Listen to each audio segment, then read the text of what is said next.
Join the stars of the Ancient Aliens TV show, Eric Von Doniken, as he returns to Manchester after an amazing response to his last presentation. David Childress will guide you through the evidence left behind. Mike Barrow will take you to other worlds, where Nick Pope will present the real X-Files. Paula Harris will share incredible testimonies. It's time to believe and raise consciousness. Join like-minded souls on Saturday, June 23rd, 2018 for Awakening. What do you believe?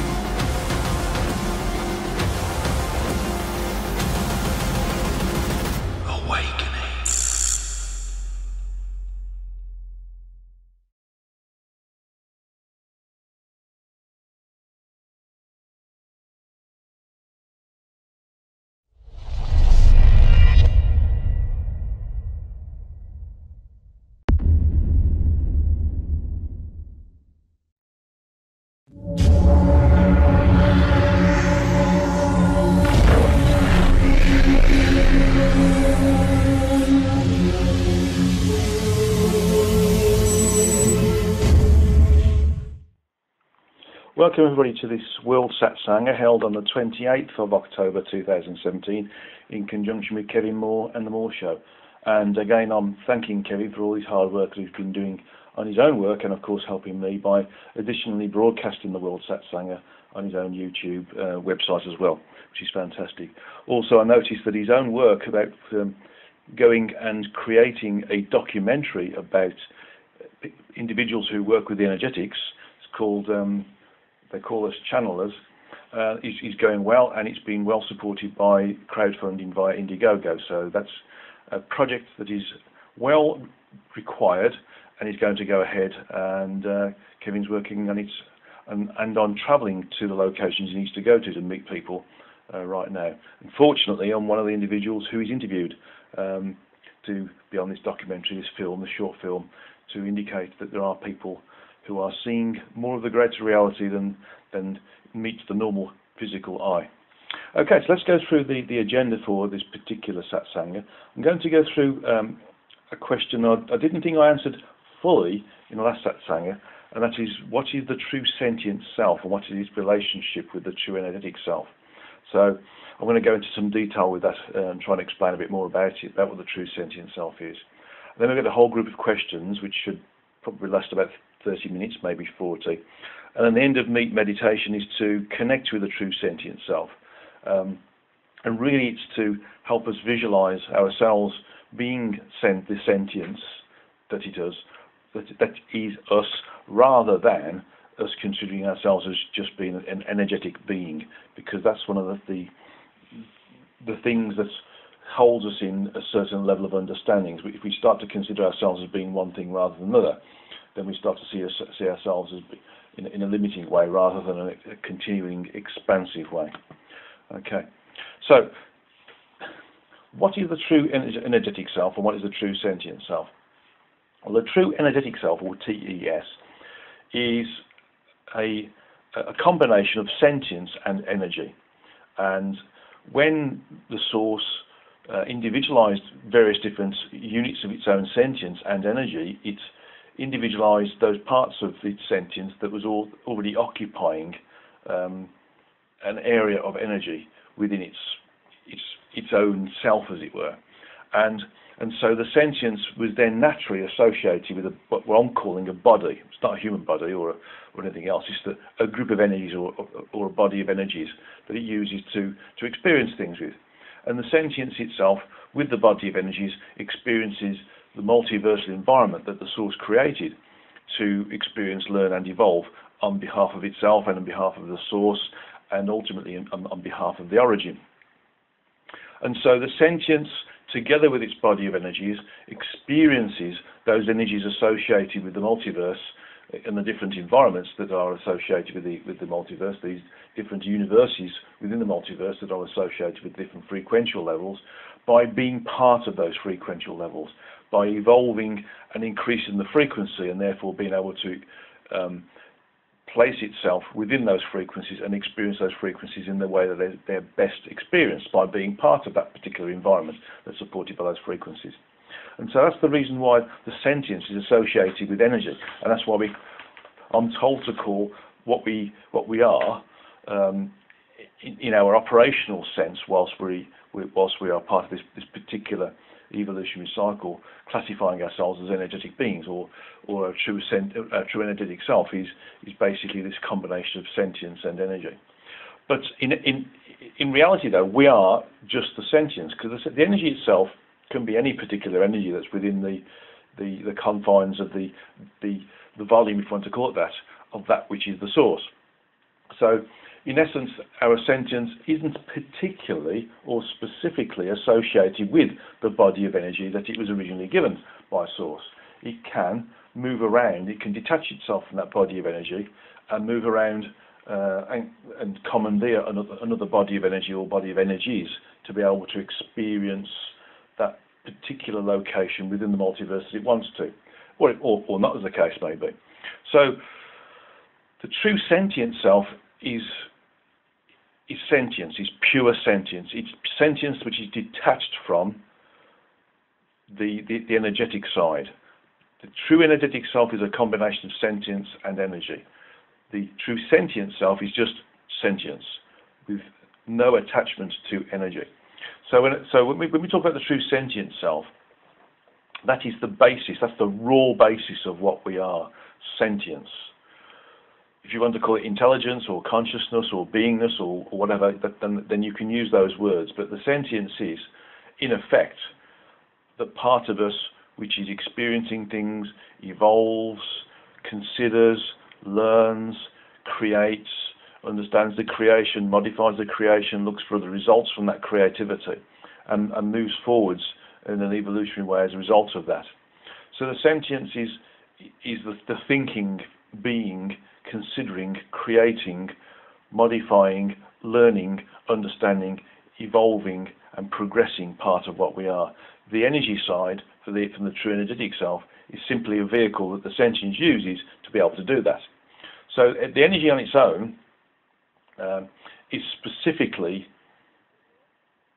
just that, energy. It doesn't do anything unless it's gone through another process where similar or like energies can coalesce together and create basic levels of intelligence, which then seek out other energies that have got basic levels of intelligence and group together to create a bigger intelligence, and then go through an evolution process where sentience can be created as a result of similar or like energies working or grouping together. That's a different way of getting to the point of sentience, and that level of sentience in effect is classified as a being rather than an entity. An entity is created through the individualization of sentience and energy directly from source, whereas a being is a process of evolution, of what you could call Darwinian evolution, if you want to call it that, from basic raw energy up to the coalition of or attraction of similar or like energies that eventually becomes intelligence, awareness, creative, and all these different things that gets it up to the level of sentience. This is described in The Origin Speaks, by the way, close on towards the end of the book, about probably around the middle 300th page mark. So it's worthwhile looking at that if you want to understand that process of how an energy can become sentient. I'm going to describe, not now, but in the next Satsanga, the process that allows a being to become an entity. So you have to wait about, can a being become an entity? And the answer is yes, it can, but it needs to go through a number of different things to achieve that. And I'll describe that as part of the opening lecture, so to speak, in November's Satsanga. Okay. So in essence, the true sentient self is what we really are. The true energetic self is the sentience of what we are with a vehicle to experience, learn, and evolve the environments supported by the multiverse that's around us, the multiversal environment that's created by source. So if you think of it in terms of that, and in the old days, there was a thought process there where we as spirits, if you want to call it that, were considered to be pure thought.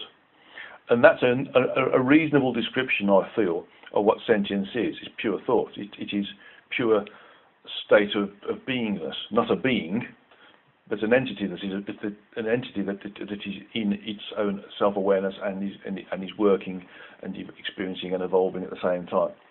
So we have this situation where we do have thoughts about what we are in spirit, that we're energy beings and we're spirit or pure thought. But what I need to do is separate it out.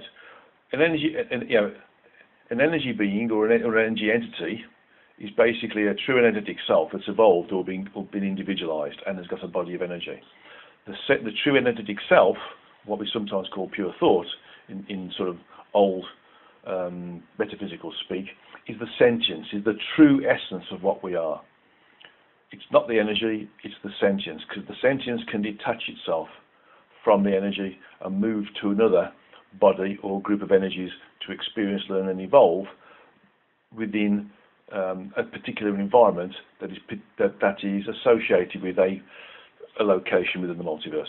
So I hope that explains it somewhat, because it's important to know that, you know, we are expanding in our understanding of who and what we are and how we're moving forwards with this. And if we limit ourselves to thinking that we're energy, then we can't really sort of progress beyond that. But if we think of ourselves as pure sentience, then there isn't any limitations associated with energy and frequency. And this is an important thing, because we are actually beyond energy and frequency. We're beyond dimension, subdimensions, dimensions, zones, continuums, and the rest of the structure associated with the source and the origin. Because sentience is above and beyond the, if you want to call it that, the structure of what is being used to experience, learn and evolve. Okay, well I hope that explains it in more detail, and it's something that in real terms we should all consider and work with, and help us to unlock our limitations in thought, so to speak, and become the sentience or the sentient individual that we are, rather than the energy being or the energy entity that has a limitation based upon the demarcation of what we think we are. Okay, so let's have a look at the questions now. There's quite a lot of questions here. I'm going to read it out, although there will be the usual transcription, which is important. I'm sitting in rather a creaky chair, so it's an antique chair, so you have to forgive me if you hear a few creaks. It's not my bones. It is in fact the chair. Okay, so let's have a look at these questions. The first one is really about health, and the question goes like this: I would like to hear your thoughts about eating disorders, for example, anorexia nervosa, bulimia nervosa, and binge eating and obesity in humans. Do they have an energetic basis, such as first or second chakra imbalance? Or is it to do with the soul not wanting to be here in human form? Or is it the soul wanting to experience another extreme of experience or the chance to overcome it? Or a newer evolved hybrid child with lesser energy needs but of a different energy set? Or a breatharian? So what is the okay? So the next question, what is the reason for the epidemic of overweight or obese people in our society now? I'll come to that in a moment. Really, it's all about experience. It's a psycho-spiritual piece of programming that is part of our life plan, is to understand and experience certain conditions. Now, it's important to note that things that we don't like as human beings, we choose quite freely when we're disincarnate, because it doesn't hold the same level of abhorrence to us when we disincarnate than it does when we are disincarnate. We like to be able to see, experience, and learn and evolve, of course, from everything that that is available to us within these particular multiversal environments and the physical universe that represents the low frequencies of the multiversal environment. So anything that is something that gives us a chance to learn, experience, and maybe overcome is something that we can use to evolve through. And so we do have a number of individuals who come in who particularly want to experience different diseases or psychological or psycho-spiritual conditions with a view to either experiencing them full stop and not overcoming them and allowing themselves to go through a downward spiral, or to overcome them and stay as they are, or move upwards. So they are part of a plan sometimes, but also they're part of a psycho-spiritual programming that is associated with certain desires to conform. We have individuals who feel that they need to be a certain size and shape and form factor, and they will do anything from a psychological perspective to create that condition. And so, in effect, there becomes a psycho-spiritual programming there, which means that individual wants to be able to conform to a preconceived thought form factor that it thinks others will like. And this is all about wanting to conform and be part of a group of individuals who love each other. I mean, this is why we have people grouping together to watch football matches. They all feel this camaraderie, but moreover they feel the complex emotions and thought processes associated with being in communion as well. And this desire to be liked and loved is part of this desire to be in communion. And so there's another part of this reason for why people have eating disorders, because it's something to do with them wanting to be liked by certain groups of individuals, or be desirable to certain people as well. To be loved as well is all part of that. So in real terms, it can be associated with wanting to be in a state of communion or in a state of partnership with somebody, but it's moreover it just tends to experience different things. I'm not picking up anything about whether it's to do with the hybrid children, such as the rainbow, indigo or crystal children, and the various different combinations of those energies together being a reason, or even a breatharian. Breatharians are those individuals who work on various different advanced yogic techniques and can pull in energy and recharge and nourish their bodies through the energy coming through the chakras. And so they don't need to eat physical food because they've overcome the need to have physical food. They're more in control of their human form in all these different frequencies. So it's more to do with experience and more to do with wanting to be in communion. Okay. Breatharians are people who are, in general, are not thinking in a higher thought process and starting to realise that the low frequencies of food is what keeps them low frequency, basically. Epidemic of overweight or obese people in our society now is generally as a result of fast food. People are becoming a bit lazy in terms of preparing freshly picked, freshly bought, freshly produced, cooked or prepared food. And so the food that we get is usually pre-packed, preserved in some way, and this preservation in effect affects the way in which the human form metabolizes the food, and a lot of it sticks to us. So we start to grow or collect a lot of fatty deposits as a result of it, because the body can't metabolize it, and it tends to metabolize fats that are available from natural foods faster than it does these foods that are preserved. So the preserved fats stay within us because they're difficult to metabolize, and therefore we don't lose that particular weight, as it were, particularly quickly, because the body will metabolize the energies of the food associated with more natural foods first. So if you have for instance, a pre-packed ready meal that you microwave, and you eat that, and there's a level of fat that's absorbed by the body, If you then go out and eat very, very healthy, and you have a raw salad or raw vegetables such as broccoli and cauliflower and carrots, etc., and you eat those, if you expend energy later through exercise, the body will naturally use that energy first, rather than the energy from the ready meal that's been microwaved, because of the preservatives that are there that are making it difficult for it to metabolize. So that's the major reason for the overweight individuals today. Okay. There's also a bit of a psycho-spiritual aspect that people really are getting a little bit lazy, and that's associated with the low frequencies that we're going through. As we drop more down the frequencies, people get more lazier in terms of their ability to think about things that are good for them, and they tend to have lots of things that are bad for them. Okay, so what's the best approach to therapy in these conditions? Is it pharmaceutical drugs, psychotherapy, energy healing, spiritual counselling, or other methods? It's certainly not drugs. it's more likely to be a mixture of psycho-spiritual therapy, which is you could potentially call spiritual counselling, and energy healing.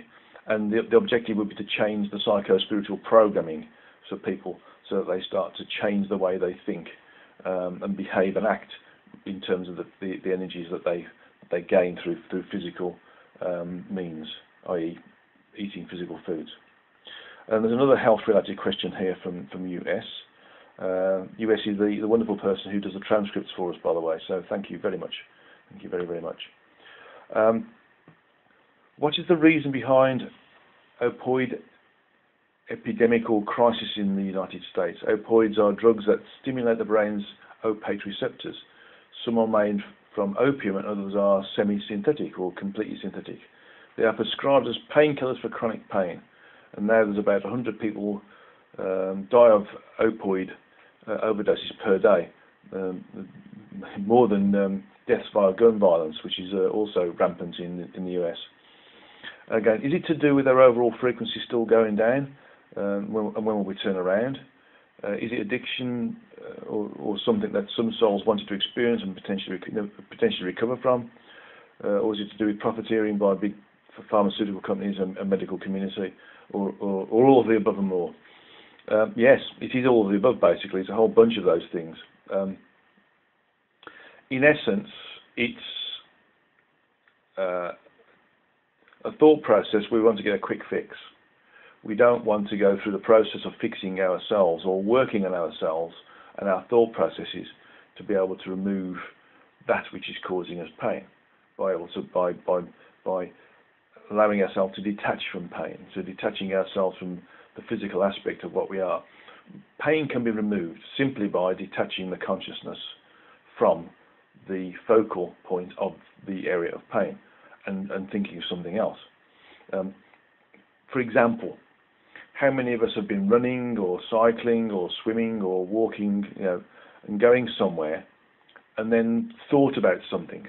So we've been daydreaming, for instance, and we've been concentrating on something else, and we've suddenly come out of the daydream or the thought process, and we found out we've moved a long way. And we do it in cars as well, by the way, and motorbikes, which is not so good. So, and it's to do, and that's because we're so engrossed in this other thought process that we forget our physical condition. And so, even though we might be exercising vigorously, for instance, on a bicycle or running, we remove ourselves, remove our consciousness from this this focal point of the pain associated with exercise or the pain associated with a particular issue that we've got.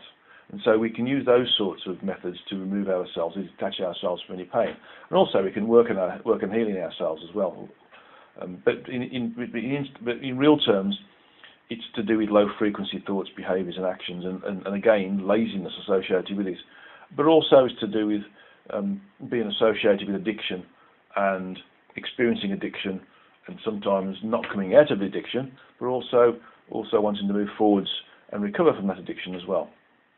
By the way, if you hear a little cat bell, it's because my other cat is here and he decided he wants some more food. So I might have to have a little break in a moment and go and get his huge bowl of food that he has, because he's quite a greedy little animal, aren't you? You like to have lots of food. So, and again, there's the thought process surrounding the profiteering by big pharmaceutical companies and the medical community. The quick fix routine. Have this pill, it'll sort you out. The medicinal compound, the panacea of sorting a problem out and recovering from it without having to do real work. People in a low frequency condition start to become lazy in their thought processing and their actions as a result of it. And so rather than wanting to work hard to do something, they want the quick fix. And so people are quite happy to, if they've got a lot of people in a queue at their doctor's practice, it's easier for them to spend 5 minutes and say, take this pill. And by the way, the pharmaceutical company will make a profit out of it as well. And they sometimes push this. Than it is to say, spend more time with the patient and say, actually, what you need to do is this, and this. And this is a program for doing it, and come back in 3 or 4 weeks and let me know how you've done. That takes a lot of time and a lot of extra determination by the individual, and a lot of time by the doctor as well. So that's why we do get down the pill route. It's a low frequency, easy, lazy way of doing things that is associated with low frequency.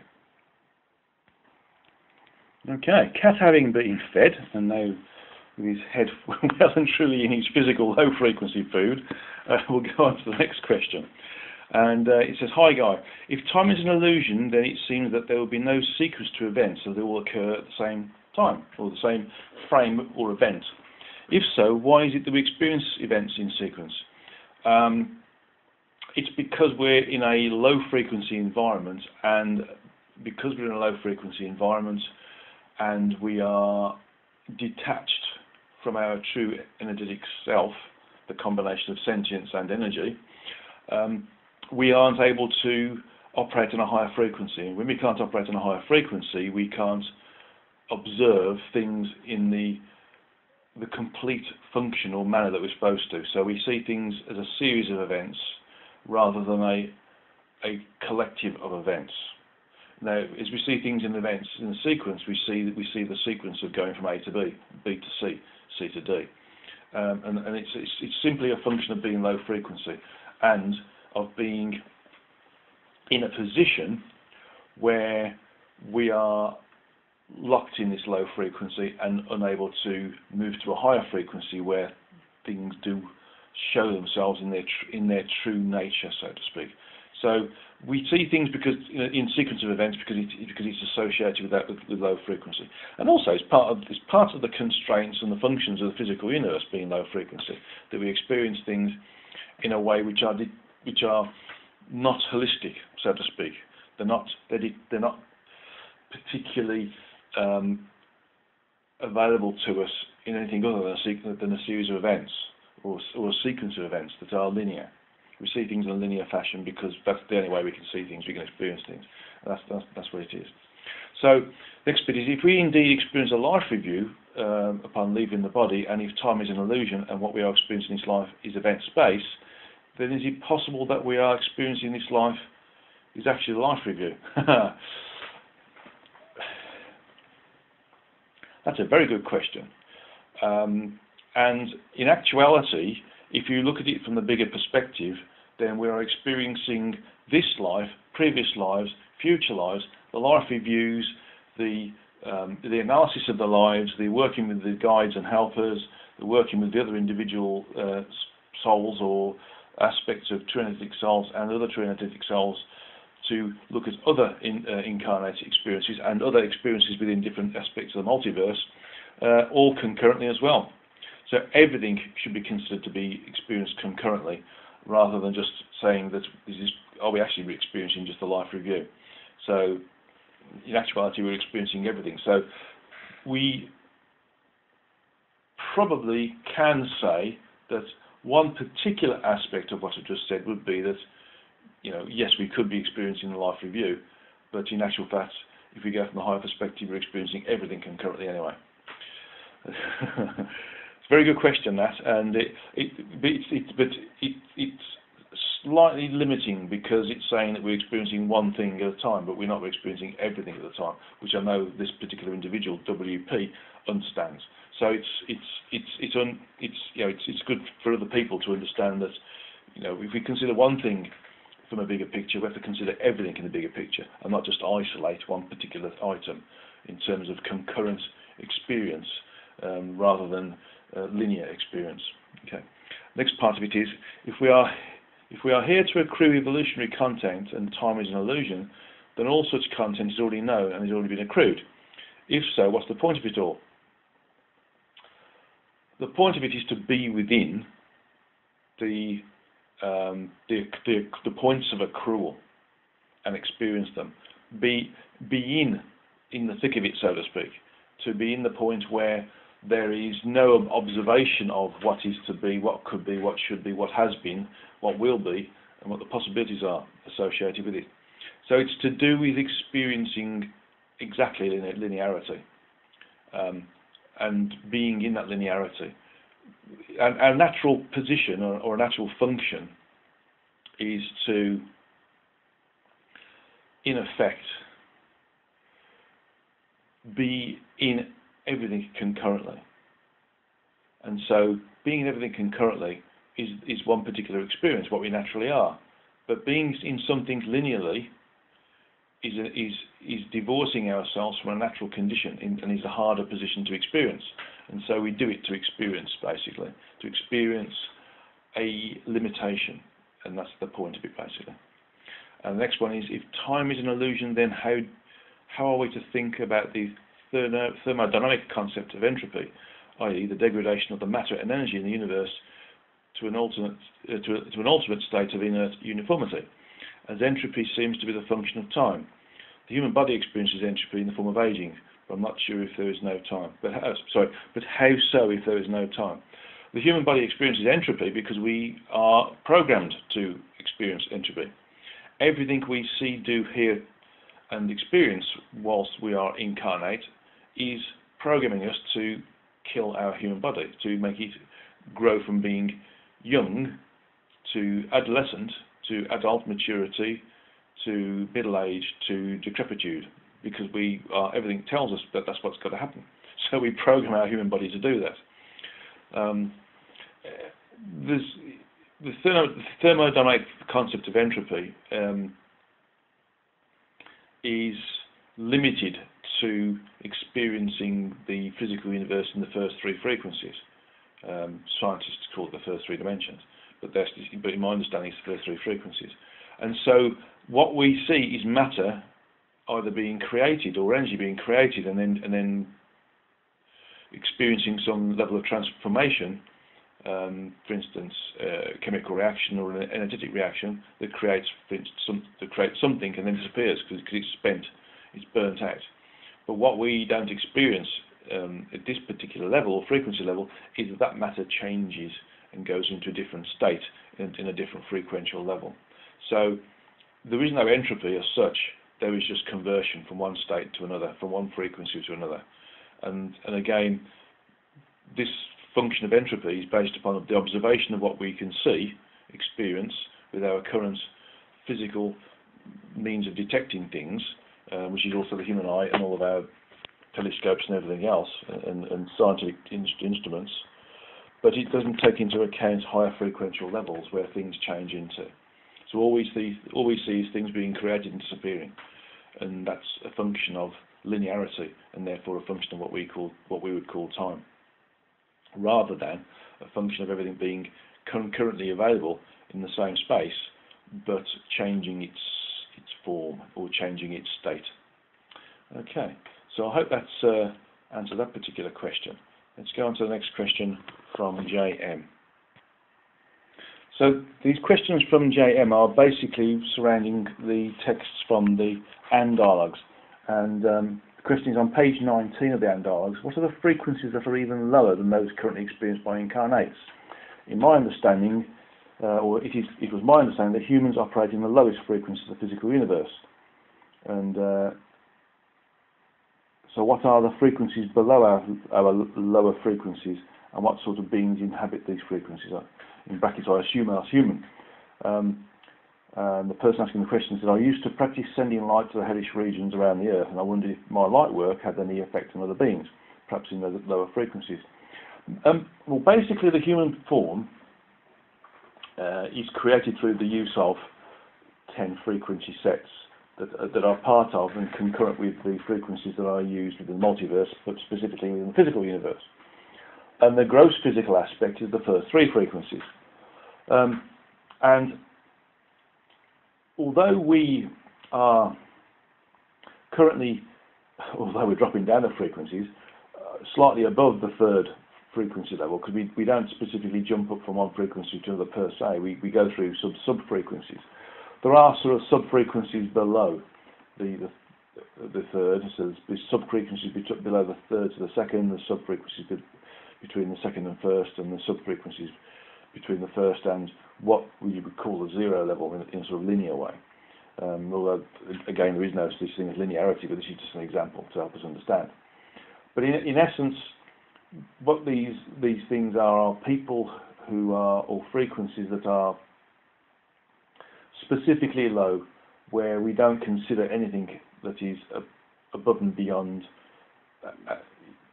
our gross physicality. So people who are being spiritual or metaphysical, or trying to understand more of the greater reality, wouldn't even think about things that are spiritual, metaphysical, or of a higher conceptual thought process. And so these are what you would call individuals who work in lower frequencies. So it's not specifically lower than the third. I wouldn't say there's many people who are lower than third, because they, in essence, we're all sort of in the first three frequencies, because that's how the gross physical function of the human body, the human form, is created. But what we are is we tend to observe the ways we think, behave, and act as being a function of those frequencies. And so those individuals that you could classify as inhabiting lower frequencies than the general mean frequency of the Earth, which is slightly above the third frequency, probably around 3.35 right now. And we have been higher, we've come down a bit because of things that have been happening around the world. And this idea to remove or decommune, so to speak. For instance, we have had Brexit, they're talking about Grexit now. The Greeks are thinking about moving away from the European Union. The Catalonians are talking about removing themselves from the Spanish integration. We've had Wales and Scotland and Ireland partially separated or totally separated from the United Kingdom. So all of these things, are based upon low frequency thoughts, behaviours and actions, because we're trying to separate ourselves out again and think of our physical self rather than our greater self, so to speak. So those are the sort of frequencies we're talking about, frequencies that are below the mean of where we are in total on the planet rather than individually.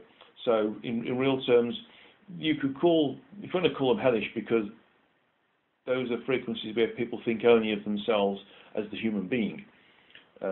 The area where the ego is in full control is what you would classify as being a very low frequency area, or if you want to call it a hellish region, you can do. And putting or feeling and projecting higher frequency energies into areas where individuals are stuck in these low frequencies for their own thoughts, behaviours and actions is a very good way of helping them and moving forwards. There's another question here surrounding shards. Then this again at the bottom of page 50 on the Dialogues, and there's a quotation there from saying basically, this is going to be a real blow for those who find out they're shards. The question is, so shards can actually become aware that they're shards while they are shards. I assume this is while they are alive as human beings. Is a shard self-aware or is self-awareness common or rare? Can a shard achieve self-awareness before their demise? And if they become self-aware, how might this realization change them? And does all shard awareness cease when their life ends and they become reabsorbed into their projected aspect? The answer to that is there is no reason why a shard can become self-aware in terms of what it is and how it functions, and specifically would be aware of what it is when it is in a projected state but still energetic, rather than being incarnate from the aspect. So being aware while it is an incarnate being, human being, or any other incarnate vehicle that we use across the whole platform or a whole frequency range associated with the physical universe, is a possibility, but not general. I would say it's extremely rare. And if individuals are becoming self-aware and are becoming more aware and are questioning their environment, they are not likely to be a shard. It is very, very unlikely they're a shard, because the level of sentience associated with a shard versus an aspect is significant. It's like 2.5% of 2.5% of the sentience that can be projected into an incarnate vehicle. So it's rather unlikely that anybody who thinks they're a shard or feels they're a shard or has a fear that they're a shard is a shard. to be honest, because that's probably the ego trying to take over and stop them thinking in a high frequency process, and make them ignore or reject a higher thought process and a higher state of beingness, and put them into a state of depression. So it's likely to be the ego trying to re-establish its control over the incarnate aspect by planting the thought process of the seed that this is a shard. Shards can become self-aware, but it is so unbelievably rare that I've not experienced anybody who's a shard who is interested in spiritual work. Shards can become very famous, of course. They can become very financially or materially successful, but in terms of their ability to become spiritually aware, it's unlikely. Okay. Does shard awareness cease when their life ends and reabsorb back into their projected aspect?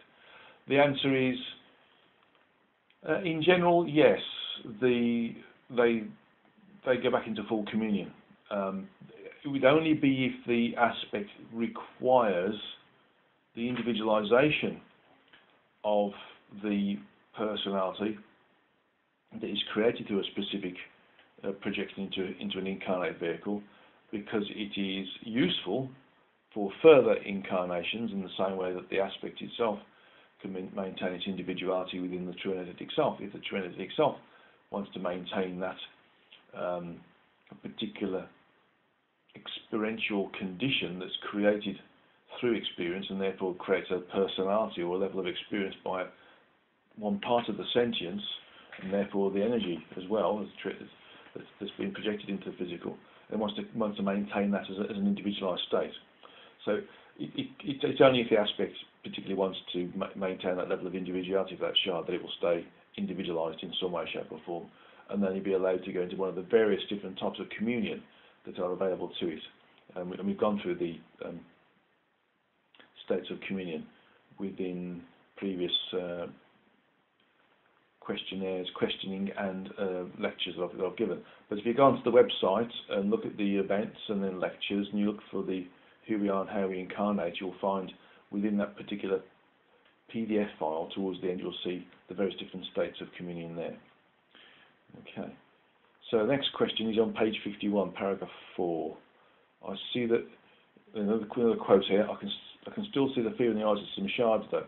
Do you and presumably others have met shards or known shards? And can I tell if somebody's a shard? Does one know this on sight, or does one come by, or does it come by a meditative process? Are you friends with any shards? Yes, I can tell a shard pretty much straight away. I can tell a backfill person pretty much straight away. I don't tend to go around looking for them. I've got a lot of other things that are more important than identifying who's a shard and who isn't a shard. But if I look at somebody and energetically and sentiently, I can tell if they're a shard. Have I met some shards? Yes, I've met a number of shards. Those individuals who are involved in the metaphysical progression or spiritual progressive states of awareness and beingness aren't shards, though. So even if somebody thinks they're a shard, that's just the ego trying to frighten them and trying to put them into a state of fear to keep them low frequency, so that the ego can maintain its control.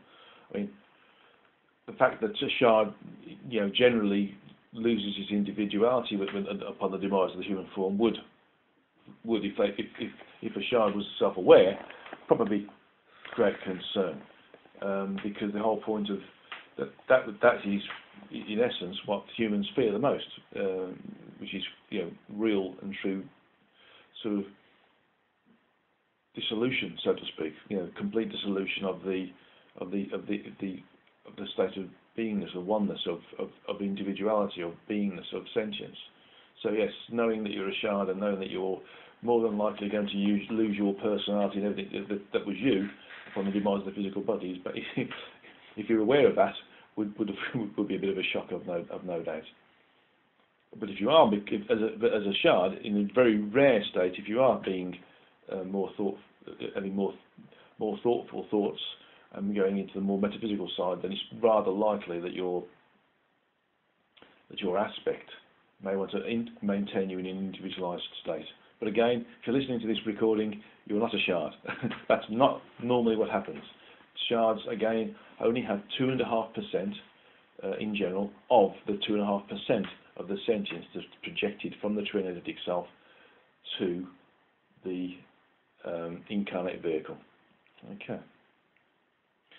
Okay. So, oh yes, my last newsletter mentioned about various different things that are happening with reference to frequencies dropping and certain workshops and things that have become no longer attractional to people. I'll use my English better. Are no longer attractive to people because they're dropping down the frequencies. So, in essence, that those things that are working well are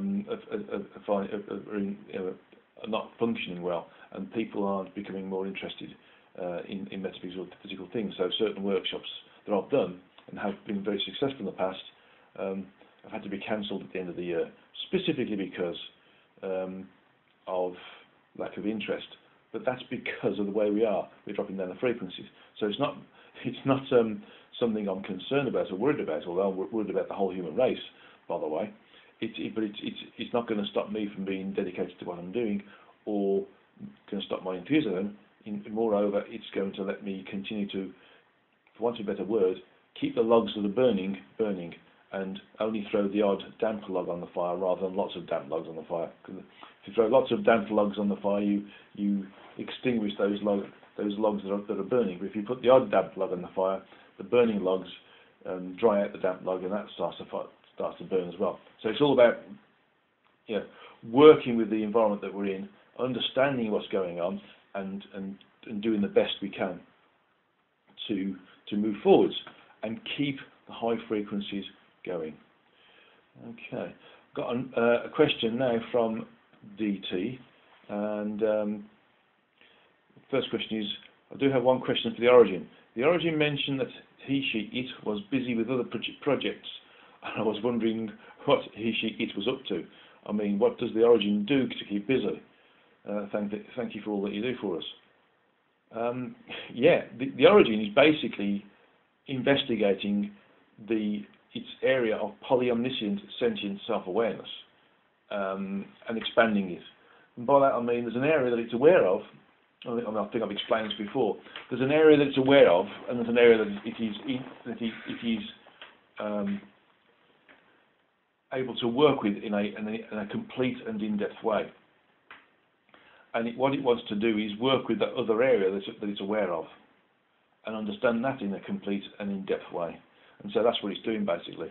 It's doing it with the help of the source entities and ourselves as projected aspects from our true energetic self, and of course those shards that are there as well. And so everything that is in existence is all supporting the Origin in experiencing itself, learning, evolving and progressing. And so as a result of this, the Origin is allowing certain things to happen sort of automatically, because it's created beings to be able to do things for it, but it's also doing its own work and experiencing that which it is. And I'm being told it's also looking at how it can work beyond its current area of polyomniscient sentient self-awareness, and those large pockets within that area, or volume, so to speak, that it's aware of but isn't in full command and control of, or in functionality of, is a better way of saying it. It's like,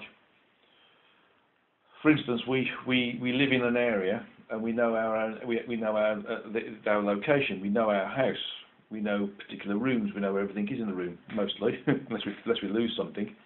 But the further away from our house we get, like in our garden, we understand where certain plants are, certain trees are, certain shrubs and the earth is. But when we go into the road, we know less about that environment. When we go into the city that our road's in, or the suburb that our road's in. We know less about that. We know less about the city that our suburb's in. And so we know it exists, but we don't know the detail. And what the Origin is trying to do is to establish in more in-depth detail of what it is, even though it is aware of that it is in existence. It wants to know the detail, and that's what it's working on. And then it wants to go to the detail of the next level of itself, because it's aware that this area of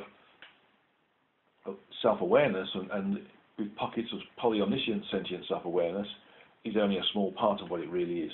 And so it is desperate to understand the depth of what it is in this particular volume or area of awareness and the pockets of polyomniscient sentient self-awareness, and move on to the next level. But that's going to take a lot of evolutionary cycles to go through with our help and our source entity helps. So I hope that answered the question. Okay, there's a question here from EM, a couple of questions actually. Okay, and so I hope you get the question, because my daughter and I seem to go round and round with this particular one. On page 117, we think, in the history of God, touches on it. So what is the purpose of being here, experiencing the human state, to consciously elevate to a higher level? If we came here for the human experience, that contradicts itself, in brackets. This is the issue my daughter is having. And there's a little bit of personal stuff here. I'm not sure if I want to go through it all in per se. Oh, it's not too bad. We can go through it. So she's saying here that she's hung up on right and wrong and on communicating just being, and there is no right and wrong. She says, what if you are here and just want to have the human experience and not seek out an elevated or enlightened state? Are we all coming down here with the intent of awakening to who and what we are, parts of source entity, and then having whatever experience unfolds in that higher state, or coming here to feel what it's like to not remember this higher state? She's saying that the spiritual community is judging the process of enlightening. This is because we're going down the frequencies. The prejudging and judging and recalibrating and calibrating down is a function of going at higher frequencies.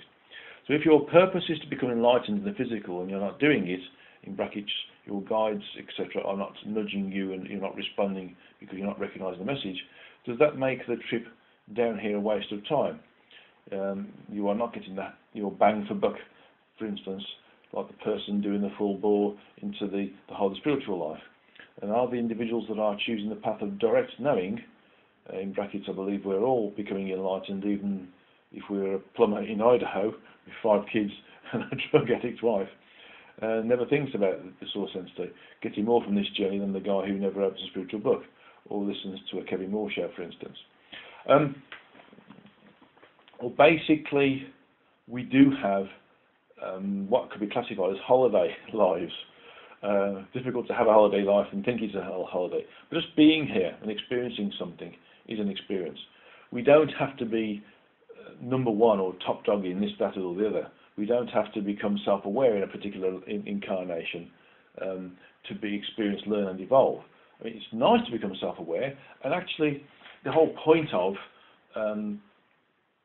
mastering the physical and therefore removing our need to be in the physical, to incarnate, is to become self-aware and to continue to become self-aware in successive incarnations, and therefore master being in the physical and therefore not of the physical, and therefore removing the need to be incarnate is what it's all about. But along that particular need, so to speak, there are times when we just come here and just are here. You know, we don't always have to be in the driving seat. We can just be a passenger. And so, in essence, if you think of it in this way, there are times when we are just being the human being. We are just chilling out, having a life which is, if you like, boring, if you want to call it that. But some people would say, well, why would it be boring if you're content? So some people have lives where they're just content. I mean, my mother, for instance, was happy with who she was, with what she was doing, with how she was living, with what she got around her. She although you could classify as being the typical sort of matriarch of the family, she was the mother. Obviously, myself and my brother, for instance, and my father's wife, was really happy with what she was. She didn't want to have massive amounts of material wealth or status or things around her, or people, coming up to her and asking her for this, that, and the other. She was just happy in being what she was.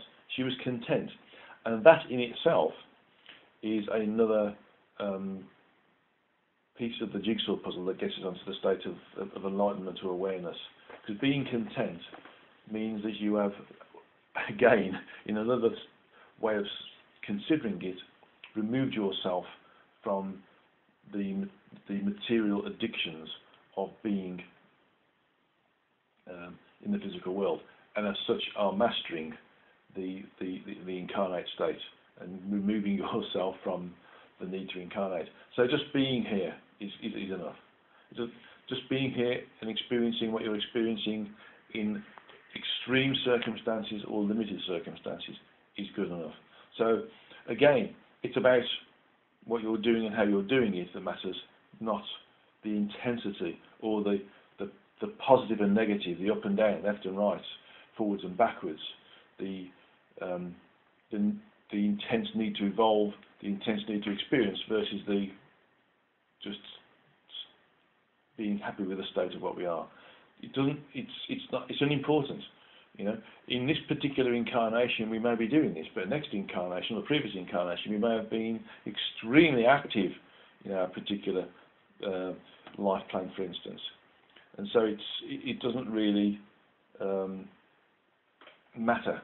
It's just we need to be in acceptance of what we're doing and be happy with what we're doing. And sometimes we go through extreme states of activity in the same incarnation, and then extreme states of inactivity within the same incarnation. And so it's allowing yourself to understand that the extreme states of activity are creative points where we're getting ourselves in a position where we can experience, learn and evolve. And then when we've got no activity, it's allowing us to assimilate and stratify and be that which we've created. So if you like, it's not so much a holiday from a lot of work. It's more experiencing the fruits of your labour, so to speak. Okay. So the next part of it is: can we accumulate karma if we have never been on the earth plane? How do we experience karma in other dimensions? Karma is cause and effect. Not strictly, we know that. So perhaps is it simple as that change? Is there always a change with a thought, so everything is karma? How fun is that? Karma is to do with the attraction and addiction to low frequency thoughts, behaviours and actions. And that can happen in various degrees of addictivity, so to speak, depending upon which frequency you're on within any point of the physical universe.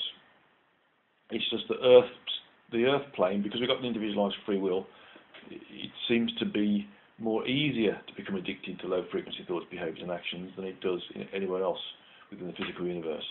So there isn't karma in other dimensions. There's only karma that can be created or addiction to being in a particular level associated with this particular set of frequencies, or the 12 frequencies associated with the physical universe, and therefore the first dimension.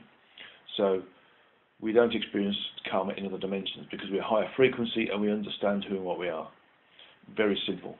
And the karmic aspect of cause and effect is simply one particular function of being in low frequency existence. Okay. There's another part of this. I wanted to ask if it's possible, or will it ever be possible, for any of the other source entities to visit our universe? Yeah, there are aspects of, or smaller individualized aspects of every source entity, apart from source entity 12, that I'm aware of, that have visited and been part of the multiversal environments of this particular source entity and other source, the environments or the creations of other source entities as well. So it's and some of these are ascended masters, what we would call ascended masters, and there are 12 major ascended masters that are associated with, if you like, source entities. I'm not talking about particularly source entity 12 here, although, so arguably you could say there's 10 plus 2 associated with our source entity, in my understanding. There's other ascended masters as well, or individuals that are classified as ascended masters that have experienced all sorts of different aspects of the multiverse, including the physical, and they tend to be disassociated from the karmic state. So even though they're in the physical, they're not of it, and you can see from various historical, when they're particularly accurate, references to individuals who seem to be otherworldly, I mean totally otherworldly, and those would have been those ascended masters, or those individualized aspects from other source entities. And so that's another question here. What I'm finding here is that each one of us is having a similar experience here and everywhere throughout thousands and thousands of blinks, so to speak, or points of existence or reference or notional experience into other dimensions and realities. I think we have trouble in communicating well because of this. Well, we do, because we're low frequency here. So I'm just trying to be and enjoy the ride. And again, this thing about karma. This is karma. The idea of what karma is or isn't seems to be shifting for me. Does that appear to happen at a higher consciousness? Yes, it does. When we understand what karma is, we are also understanding how to experience, learn, and evolve in an environment where we can get addicted to it. And EM is basically referring to page 117, the history of God. So just be, no matter what that looks like, no good, no bad, or no judgment. It's just, that's what it is. So if I was attached to a meaning, so if I attached a meaning to something, it creates, and now I postulated karma.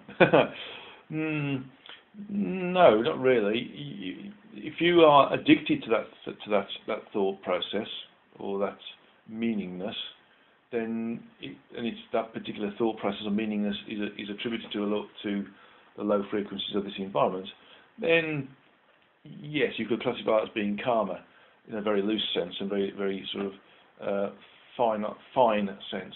But basically, if you're able to think of it, consider it, and then move on to a higher concept, then it's not karmic at all. Well, that's a whole group of questions there, and I'm really grateful for those people who have given us those questions, which are US, WP, JM, DT, and EM. Thank you very much for those questions. They're very urgent questions. And as always, by the way, I don't tend to read through these questions until I'm doing the recording, because I like to get the information channeled directly and not involve the human thought process of consideration. Although consideration is another way of detaching ourselves from the physical. It allows the instantaneousness of communication with the greater reality and source to be able to give the answers to the questions. And sometimes that results in a bit of me rambling on. So you have to apologise. Well, also you have to accept my apology there for that. So the next part of this particular Satsanga is to go through the final end of Satsanga meditation. And what I said we would do is to have a meditation on communicating with and experiencing our true sentient self. So let's, if you haven't already done so, find yourself a straight-backed chair, okay, or a place where you can sit down cross-legged. You don't have to be in lotus position, although the lotus position, the full lotus position, does lock the back in a straight way, so that the energy flows up and down the spine quite freely, rather than being or experiencing resistance through a bent spine. Okay, but most individuals in the Western world, and of course everywhere else, can experience the same level of connectivity through being in a straight-backed chair, with the back straight, the feet flat on the ground, the palms placed uppermost on the upper thighs, just the interface where the legs meet the lower part of the body. Back is straight, head is positioned straight on the spine, eyes are closed, and the closed eye vision is focused on the point of origin of the third eye, not the third eye chakra, which is different. Okay, so it's in between the two eyebrows and above the bridge of the nose. What I want you to do now is just to consider that you are a projected, individualized piece of sentient energy, which is exactly what you are. And that projection, of course, is in the energies associated with the gross physical, spiritual physical, and energetic human form.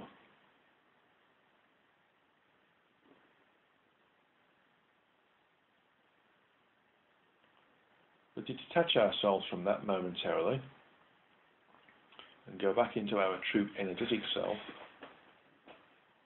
and then we'll go into the true sentient self. I want you to just visualize or feel that you're pulling all of the energies in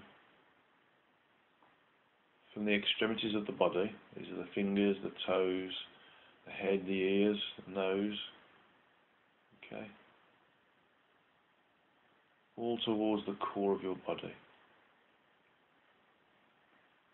So let's start with the head. The energy associated with the head move down the back of the head to the spine, go down to the point of energy just behind on the horror line. The horror line goes down through a location close to the crown chakra, comes down through the plexuses associated with the energetic junctions of the chakras, goes down to the pelvis and then splits out into two and goes down each leg, where it connects with the low frequencies associated with the manifestation in this physical universe that we call the Earth. So it connects us to this particular location.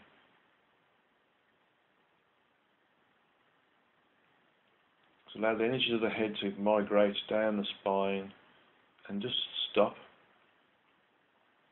at a point just behind the heart chakra, just in the center of the body, but in the height of the center point of the sternum, that part of the body where the left and right hand aspects of our ribcage joins together. Just there. And then have the energies associated with your fingers, the palms of your hands and the arms, and the upper arms and the shoulders also travel upwards, going down to the horror line and sit at this point just behind the heart chakra. And then finally do the same thing again. With the energies in the feet, the toes, the feet, the ankles,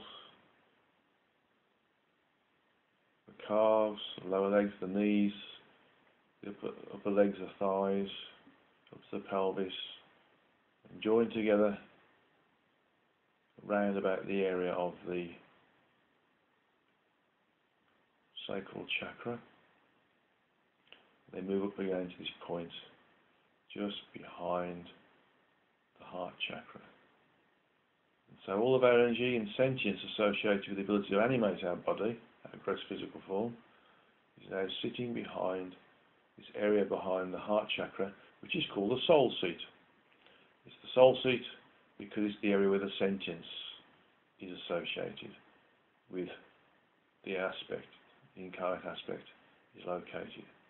Tantien is where the energy that is used to animate the human form sits. It's the distribution point, the major distribution point of all energies. It's that part of the body where the sentience controls the rest of the body.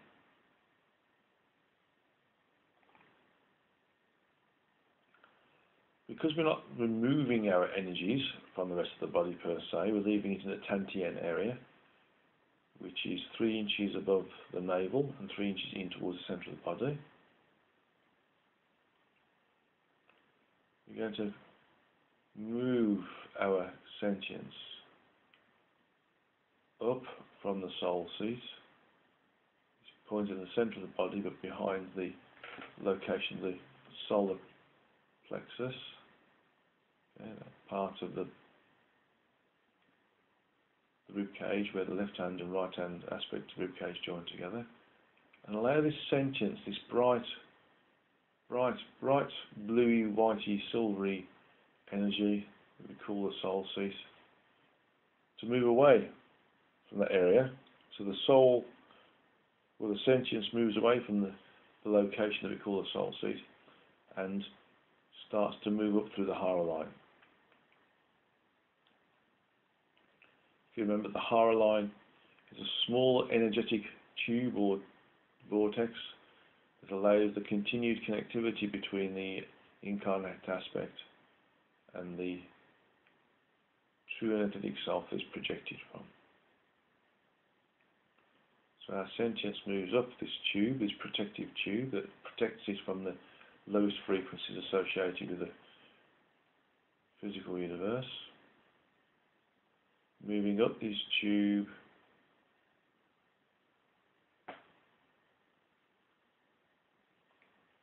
moving upwards and upwards, up the frequencies, that is. So we move out of the frequencies.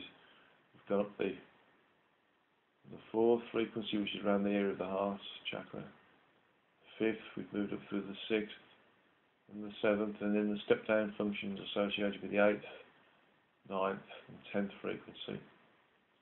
Then we move up this hara line, up through the frequencies, to the location of the true energetic self.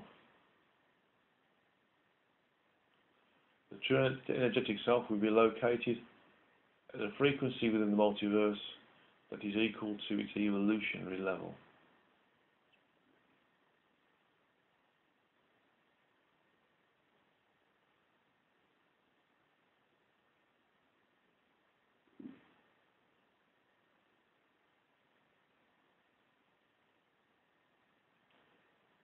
So once we move up through this hara line and move up to whatever frequency level our true energetic self is at, we start to see our true energetic self as this huge, immense ball of, or sphere of energy, sentient energy.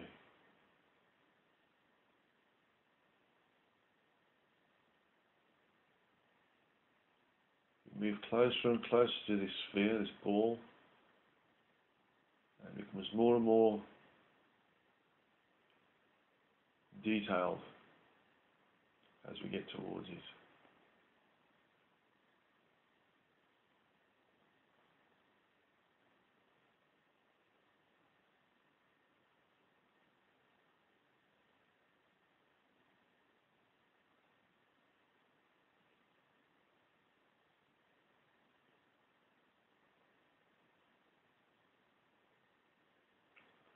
And then as we get closer to this ball of energy, this sphere of energy, we become connected to it and inside it.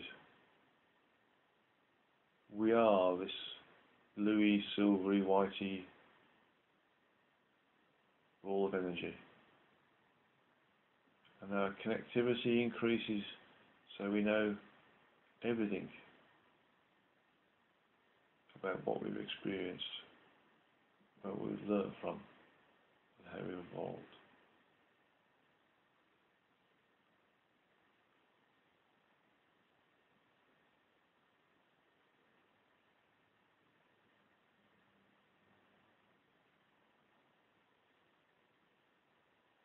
From here, in my visualization, ball of, or sphere of energy looks like a spherical cloud, so to speak, and inside there's lots of little lights, red lights, blue lights, white lights, green lights, yellow lights. They move around, bounce around the inside of this sphere.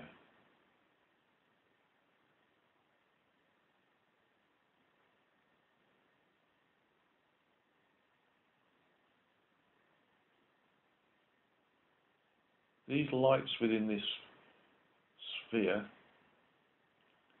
this cloudy sphere, represent the sentience that is associated with this energy. The cloudy sphere is the energy, the body of energy, which is either given to us by source, or that or our sentience may move away from it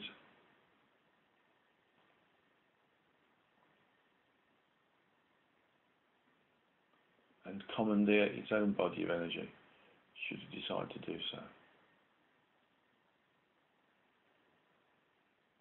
The body of energy, in any case, changes with every evolutionary cycle. So this body of energy that we're seeing here, that's housing our sentience, is only a temporary location for our sentience.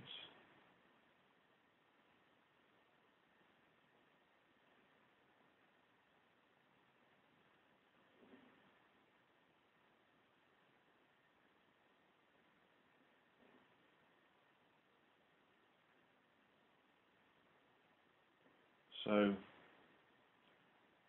in this ball of cloud, sphere of cloud, we are part of these bright lights that is yellow, and blue and red and silver and white, lights bouncing around inside. We are one of those bright lights bouncing around inside this cloudy sphere. These lights are the sentience.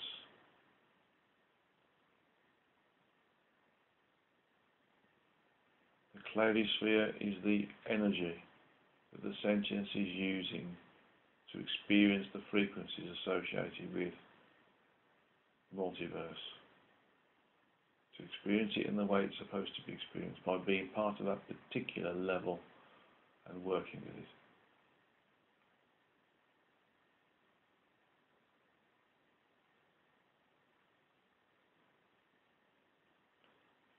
Ask to commune with these lights, these aspects of sentience that are darting around inside this cloudy sphere.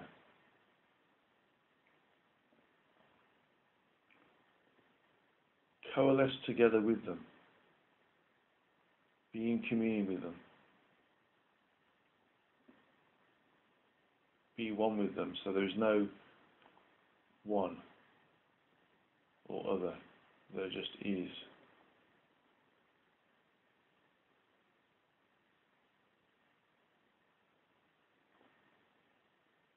Feel the connectivity, feel the expansion. All of a sudden, you can feel that you know everything. You feel that you've experienced everything. You're aware of everything. You can communicate with everything.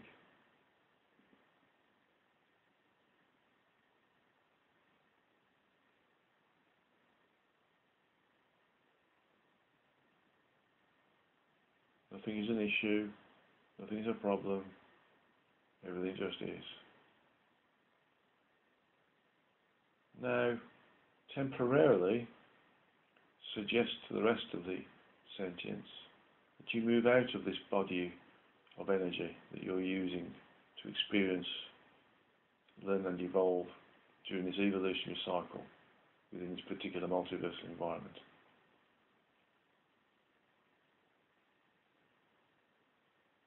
And you move out of this sticky, cloudy sphere, and all of a sudden you're free.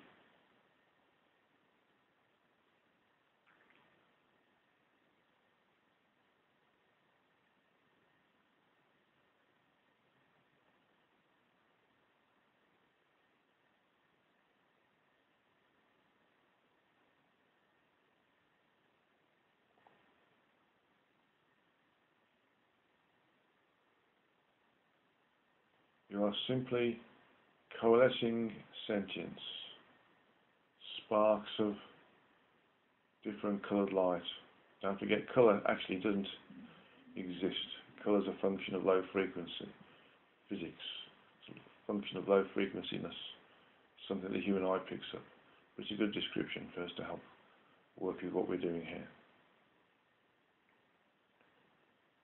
Move your sentience out of this cloudy sphere and feel free. You are now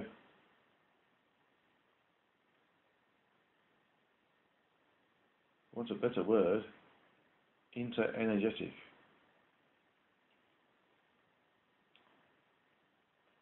Outside of the structure of that which you are. You are in a free zone. An area where energy is, but you're not part of that energy. You're in the gaps between the energy. You are pure sentience.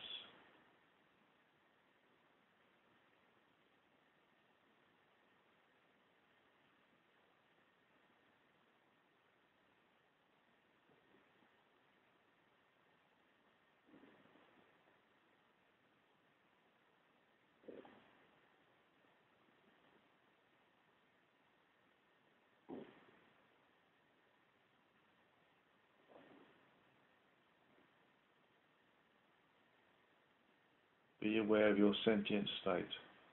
Feel yourself. Realize that there's no limitations. There is just anything and everything can happen in an instant. There's no need for any association with energy. You're instantly one with everything, beyond just your sentience that is you and your true sentient self. This separation of the collective sentience associated with the body of energy that creates the combination of sentience and energy that is the true energetic self creates that which is the true sentient self. That which you truly are. Just pure sentience. Enjoy the detachment, the limitations associated with energy.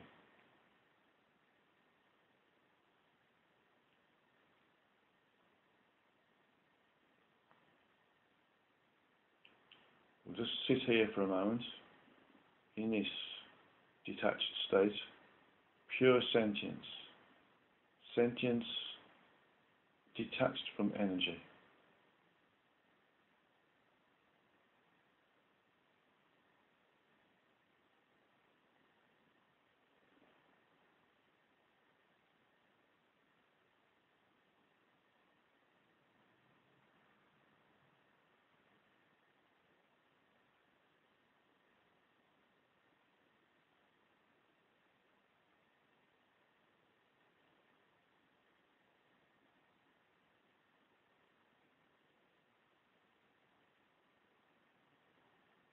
Feel how high you feel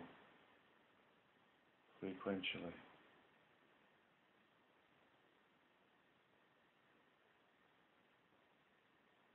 You're not associated with any structure.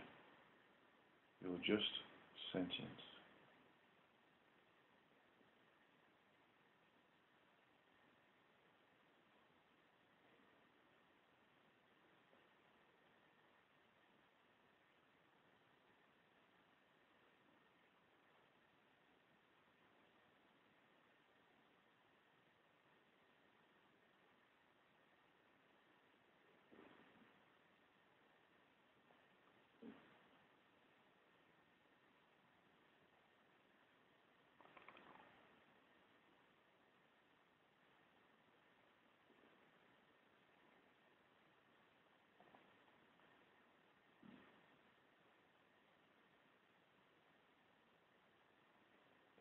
Don't worry if you feel a little bit lightheaded or detached or out of control. You just have to think about being focused, and you are.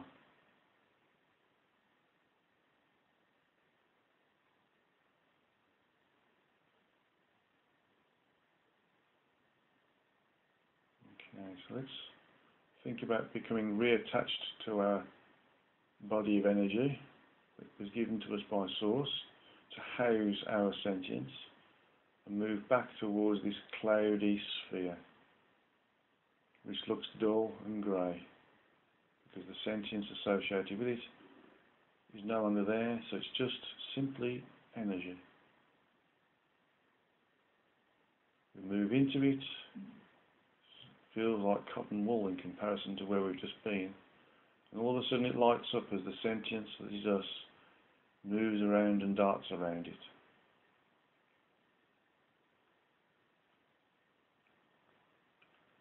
The little aspect of sentience associated with our aspect,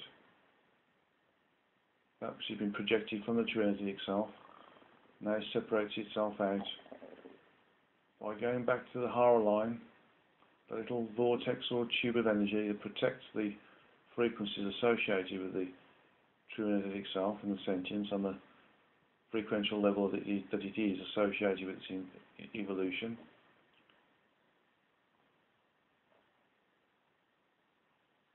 Is now available for us to move into, and the sentience and the energy associated with the Trinity itself moves back down the Hara line, going down the frequencies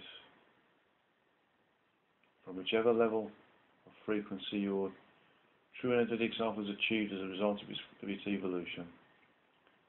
Moves down the frequencies, starts to enter into the step down function associated with the 10th and 9th and 8th frequencies. And then comes down into the spiritual physical aspect of the human form by moving through the Hara line that goes through the crown area of the head and moves down through the neck area and finally stops in this area of the soul seat, which is at the junction of the front and rear aspects of the heart chakra, around that area. We re-establish our energetic command by re-associating the sentience with the energies within the Tantien. So the energy moves back into the legs, through the pelvis, down through the femurs and the knees, and the lower legs, calves, the ankles, the feet and the toes. It spreads out again, back up, through to the shoulders, through the body to the shoulders, down to the upper arms and the elbows, and the forearms, and the wrists, and the palms of the hands and the fingers and the tips of the fingers. And continues upwards through the neck, through the centre of the head, the jaw, up towards the top of the crown chakra. And so the sentience now is connected to the energies that pervade the body and control the body and allow it to be animated, the gross physical body and the energy bodies associated with the spiritual physical as well. So you can come slowly back into the room, very slowly open your eyes. If you wish, you can take a drink of water to help ground yourself.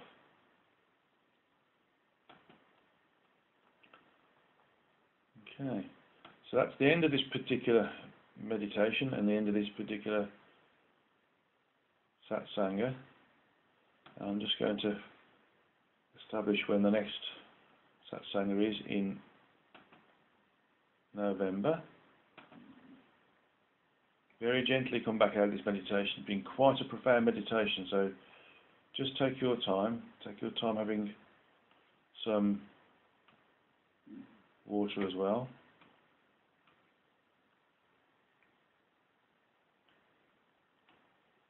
And so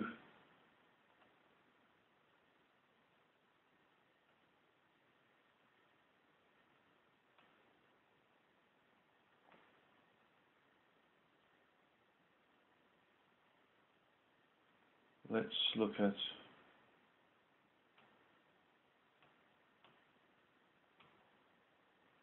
okay.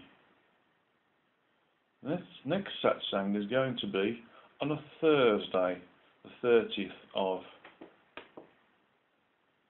November, specifically because I'm away on an investigative, research-based trip. So it'll be the Thursday, the 30th of November. Okay, in this particular instance. So, much love to you all. Thank you very much for listening to this particular Satsanga and taking part and being part of the energies associated with this particular event space as well. And thanks again for Kevin for broadcasting this when he does.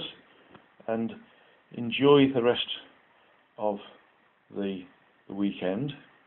And God's love to you all, sources love, origins love, and more love to you all. Thank you very much. Goodbye.